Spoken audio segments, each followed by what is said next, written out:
Good morning. It's currently 6:23 a.m. on one of these days, Thursday, April 30th, 2015. I'm Christiana Ellis and I just got up. This is 5 more minutes. Last day of April, how time flies. That was almost like a little song. In fact, I'm going to retroactively dub it in effect, in actuality, in fact, a little song. It is done.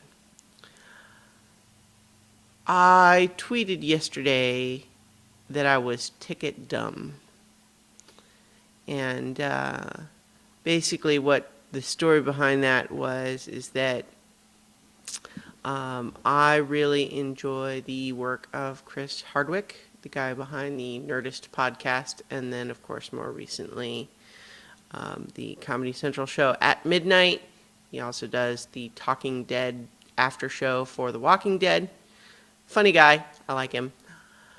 So, when he was doing his new comedy tour, I knew that I wanted to go see him. And so in February, I asked some of my friends from improv, hey, you want to go see Chris Hardwick?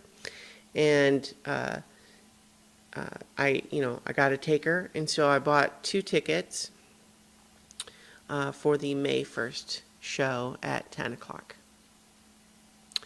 And then, fast forward several months to at least till now, or till yesterday or earlier this week, when I checked in with that friend to say, hey, we still good to go, and unfortunately, turns out now she has to work.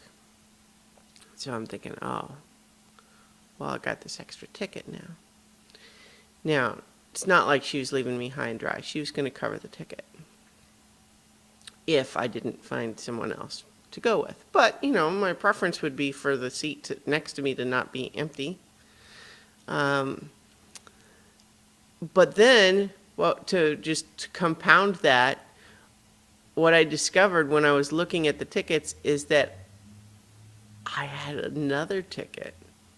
Turns out, back in December, when the tickets were first announced, I bought one just for me for the 7:30 show, and then forgot. So now I was in a position of having 1 ticket for the 7:30 show and 2 tickets for the 10 o'clock show, and at that point, no one to go with at all. So yes, that is what inspired the tweet where I said, I am ticket dumb. So, fortunately, I have other friends, and I was able to offload the 2 extra tickets. In fact, it's still a shame that they weren't all for the same show, because it means that I don't get to go with my friends. But the fact that 2 of them were together and 1 was separate made it easier to offload the 2 tickets together. But those were for the 10 o'clock show, and then the third one is for the 7:30 show. So anyway, that's coming up this Friday. That's exciting. I'm looking forward to that. And then also tonight is Avengers 2. There's a 7 o'clock show tonight at the Boston Common Downtown Movie Theater, and I'm gonna be there. Got my ticket already, trying to decide if how early I need to be at the theater. I'm not talking about lunchtime or something. It's more just a matter of do I need to be there half an hour before it opens or what? Because it's not reserved seating. In a big movie like this, it'd be super crowded. So if I don't want to have to sit in the front row, I don't want to get there late.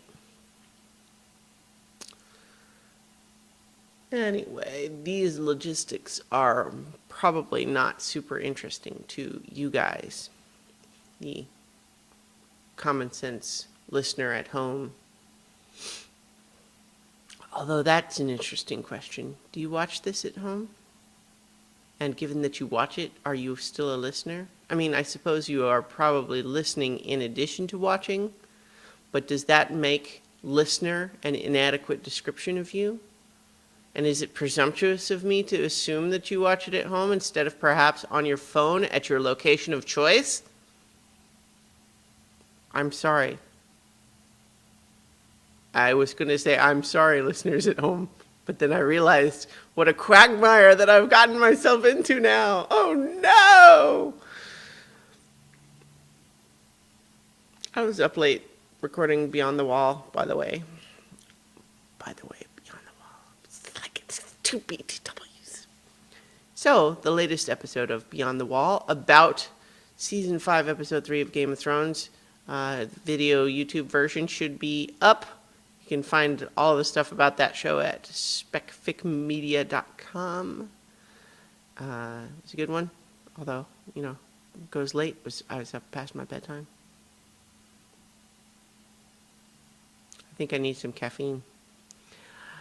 In any case, remember you can find all of my stuff at christianaellis.com, and I will talk to you guys tomorrow for 5 more minutes.